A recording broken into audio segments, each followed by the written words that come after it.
Hey, Jeff Janakovo here, and it's the end of day one of the 2020 virtual betting conference. I figured I'd just share maybe about a 5 to 10 minute video on my insights, my thoughts of the day. I felt kudos to the Furniture Today team, Dave Perry, for pivoting, which is at this point a very cliched term, but a good one all the same. Pivoting into a 100% virtual event. I thought the content was good. I thought the speakers were great. It was nice to not be subjected to a bunch of technical glitches, which is always nice as a virtual attendee. So, kudos to the team and the support team that they have. Thanks to the Furnitureland South folks for being the host site. So it's always nice to see our industry persevere and push on together. It's always cool to connect to the bigger names in our industry. My position, my place in the market, if you will, is for those Main Street independent retailers that I either have a direct consulting relationship with, a networking relationship with, peer relationship with. From my perspective, I think the day boils down to two big topics: brand and online. And when we talk about brand, my study of marketing over the last 11 years of really like a lot of intense marketing study. I'll just quickly turn this around. Those are the books that I'm currently working on at the moment. I have shelves of other books that I reference on a regular basis. These are my active swipe files that I reference regularly. So my study of marketing comes down to a brand is created by the effectiveness of the marketing to create paying customers and what they say about the business. I'll say it again. The true brand identity is created by the result of really great marketing to create paying customers and what they say about your business. Okay. I really truly feel as though, and I think even some top 100s, there's a cutoff. I think, and that cutoff is not based on the amount of business, it's based on the leveraged financial position you have. If you have money being thrown at you, you can play the Coca-Cola brand name advertising awareness game. If you have to balance the checkbook, you have to build your brand on effective marketing, throughput to sales conversion, how people talk about your business and pay you to be their customer. I don't think anybody that I speak to that's connected to me that has anything to care about what I have to say for the next 5 to 7, 8 minutes can be like Coca-Cola. Okay, you can ill afford to throw money out there to build a brand, right? And the problem is that so many in our industry treat everybody from a mom and pop to the biggest of mattress stores. They approach us and speak to us like you have to advertise, you have to build awareness, you have to build your brand like Coca-Cola. Well, the problem is Coca-Cola is Coca-Cola.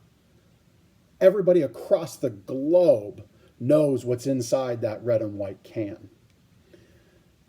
There's way too many variants behind a blue and white butterfly. Way too many variants behind the sheep. Way too many variants behind the big, beautiful bee, right? When we add in all these variables of, regional production, factory relationship, retailer position in the market, retailer relationship with the factories in the market, the agreements that they have or don't have, who's their main brand, who's their secondary brand, who's their push brand. Then everything gets brought down to the RSA level and distilled a layer further. Then it's also distilled through training. It's distilled through competitive things on the floor. Like when you think about Coca-Cola, you know what's in that red and white can.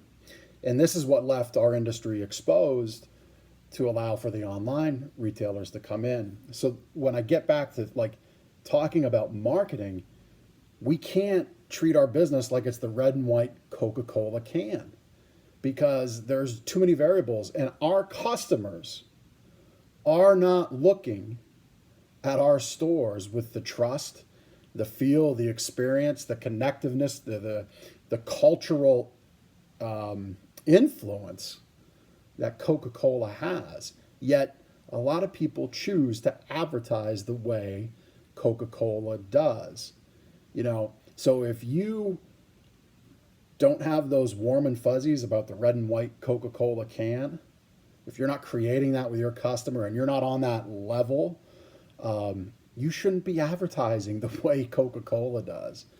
Marketing again is brand building is a result of effective marketing that creates paying customers. Okay, so your marketing needs to create butts in the seats, butts in the doors, laying down on your beds. That's the bottom line, which brings me to the second big point of the day: online.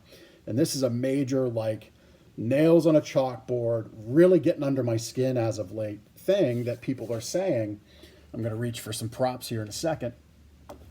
But people are saying, oh, just get online, get online. No one is saying, listen, folks, there are only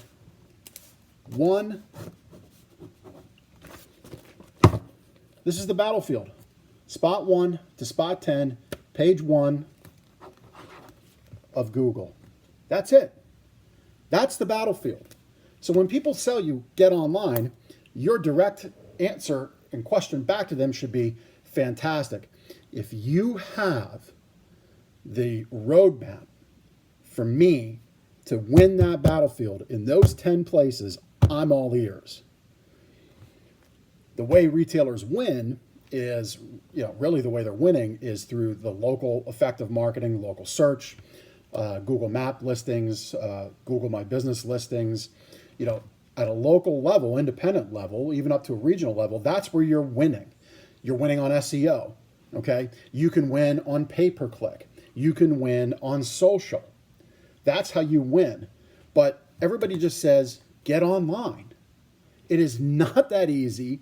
And one thing I heard a handful of times today, and I'm really hoping I just heard it wrong, but getting online equated to digital photography and digital assets. Folks, getting online is not Field of Dreams. Because you have a digital picture of a bed doesn't mean anybody in the world's going to buy it.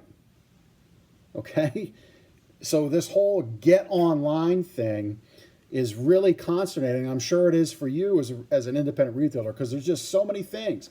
Additionally, getting online, when you're competing for those 10 places, you're competing against some pretty big companies with big budgets that don't need to balance. They can throw money out the wall like crazy. I also would contend with the statements made today that the cost of online acquisition has gone down. None of that makes sense at all. If I'm being a little sarcastic here, but if the entirety of the mattress business went to online sales in Q2 or as a result of COVID, to say that acquisition went down is just asinine.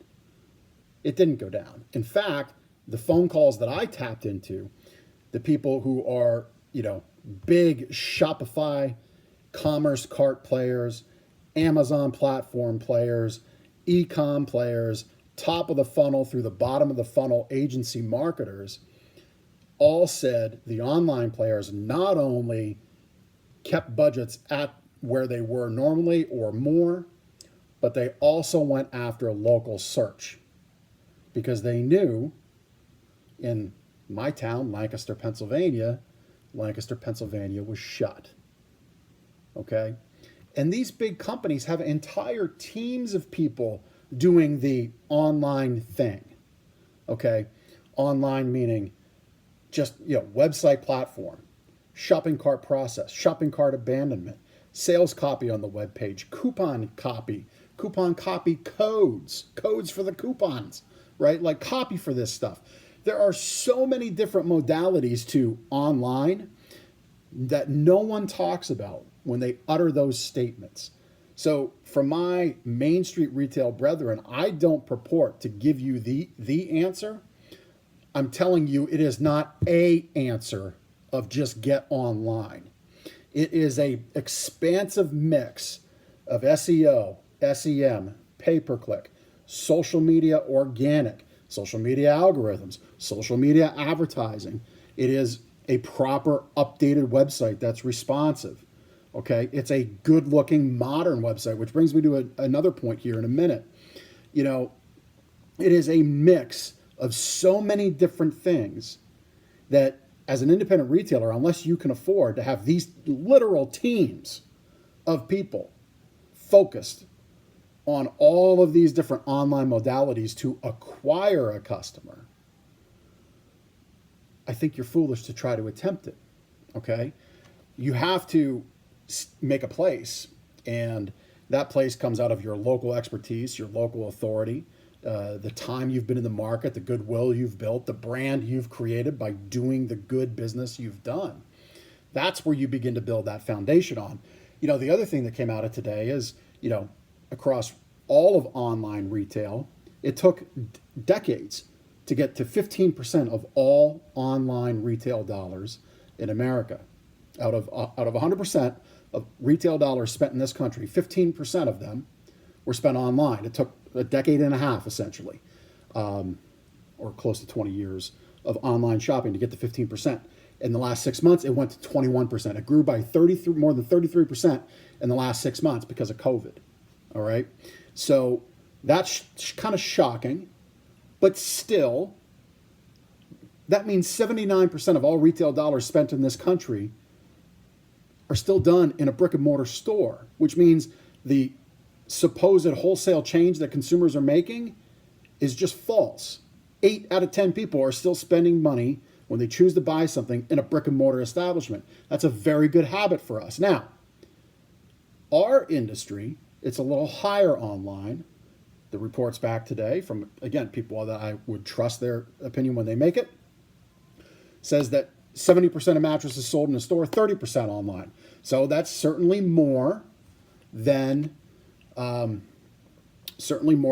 average consumer if we, you know, look at them side by side.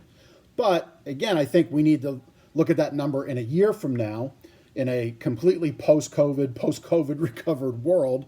Let's hope we get there very soon. I think we need to look at that number again. I think we're going to see it backpedal down, maybe in that 25% range. But still, that means there's right now 70% of all mattress dollars spent are in a brick and mortar store. You're a brick and mortar person. Which battlefield do you want to play on? Where do you want your focus to go? It has to go on your store. Our industry needs to stop insisting that retailers, as a square peg, force themselves into this round hole of online world, because it's a round hole to throw your money down and it goes bye-bye. We need to stop that. We need to find a good balance. You need to be effective in the local result, in the local market where you play. And then you need to acquire the customer. They're getting into the market, you know, anywhere 4 to 6, maybe 8 weeks out. The forums that I check in on, I mean, people are in the market for months at a time, months to almost a year at a time, it would seem. And if you are effectively acquiring the data, right, because data is wealth, that's a new wealth generation frontier for our country is data. You know, we had years ago, you had land, you had industry, you had a few waves of technology. Now wealth is data. If you're acquiring the lead through opt-ins on your website for good information, you know, I've long pioneered the mattress buying guide. You may have been following. I have the Sleep Better mattress book now. You can do things like tips sheets, okay? But whatever you choose to put out there has to be good, has to be connected, has to be relevant, has to be a reason to make the exchange. It just can't be, well, sign up for my email newsletter, because that's not even worth the time to set that up anymore. But if it's something worthwhile that communicates your reason to exist, the experience to have in the store, then the consumers are going to engage. And once you control that data, now you can have a different message, a different marketing angle to drive them into the store to get the business. And this is where I truly believe retailers need to be playing. The focus your effort needs to be getting that online lead and getting them into your world via the internet, and then working to get them to visit your place of business. Now, we've been doing this in our business for 10 years. All right, that's what we've been doing. I've been licensing these systems and this information to our industry. And, I'm now licensing the book Sleep Better, the Magic of Sleep gift book for our customers, our buying guides, all of this stuff. I'm licensing all of it. Okay, this is not going to be much more of a commercial, but if you want to know how we're doing this, why we're doing it, things like that, you can get this book. I'll post the link here in the comments or in this post to how to get this book and really kind of cut through the clutter and figure this out. You didn't learn it in the book there, but folks, that's the battlefield. This go online battlefield. Yes, you need to be online. You need to have a web presence. But you need to really focus on moving them online to the offline battlefield. Online to offline, into your business, into your world. Move them from the vast, ocean that is online mattresses and move them into your pond where you get to be the big fish. Okay? So that's the sum up from today. Online and brand were the two big buzzwords that I was left with, where my mind kind of took me. I hope you enjoyed this video. I hope I was able to give you a nice little wrap up and some inspiration of how to think about your business, the battlefield where you can succeed. If you want to connect with me, you can get the book. I'll put the link for the 7 Habits of Super Successful Mattress Retailers link. I'll put that in the comments in this video. You can get the book there. You can, once you get the book, you can set up a call if you want to talk some more, all through the links I'll put in the video here. All right, so looking forward to day 2. Thanks again to the Furniture Today team, and look forward to my day 2 update at the end of the day tomorrow. Take care.